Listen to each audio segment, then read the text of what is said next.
Type 1 diabetes is an autoimmune disorder in which the immune system attacks and destroys cells in the pancreas. These beta cells in the pancreas normally produce insulin. The purpose of insulin is to move the glucose in foods that we eat throughout the body to use for fuel. Without insulin, one's blood sugar would continue to rise, referred to as hyperglycemia. A person can also experience low blood sugar or hypoglycemia. Both situations can pose serious health concerns. On a daily basis, one with type 1 diabetes must check their blood sugar up to 10 times a day and also administer insulin as necessary.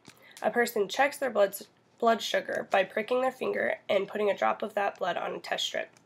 Insulin is administered either by a shot or through a device called a pump. A pump is about the size of a pager and actually kind of looks like one too. It's connected by a small tube to a person and gives them a constant drip of insulin throughout the day to maintain their blood sugar. Every time that person eats, they program the pump to give them a certain amount of insulin.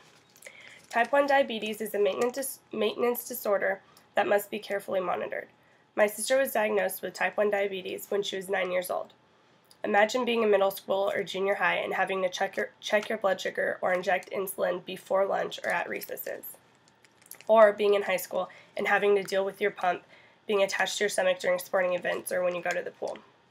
Though I could never know firsthand what my sister had to go through, I do know that it hasn't been easy on her or my family. I remember when I was 7 or 8 and we'd been traveling in the car all day.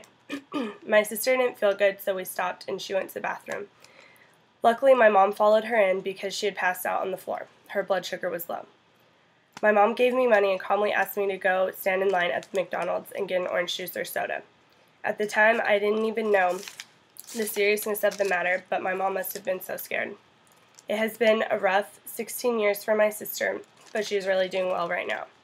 I don't think she realizes, but she's truly a huge inspiration to her family and friends as well. I look up to her and admire her for her beautiful outlook on life. Type 1 diabetes is a very expensive disorder to maintain since it is, as of now, an incurable disorder. I couldn't imagine what families would do who don't have means to afford health insurance to help cover the costs if one of their family was diagnosed. It also saddens me to know that many aren't able to effectively manage this disorder or even have the resources to get diagnosed. Type 1 diabetes can be a huge financial burden to a family. We are lucky to have the resources necessary to allow my sister to be as healthy as the rest of us. I encourage you to donate any amount of money if you can, but most importantly, I hope you take the initiative to learn more about this disorder and also to spread awareness.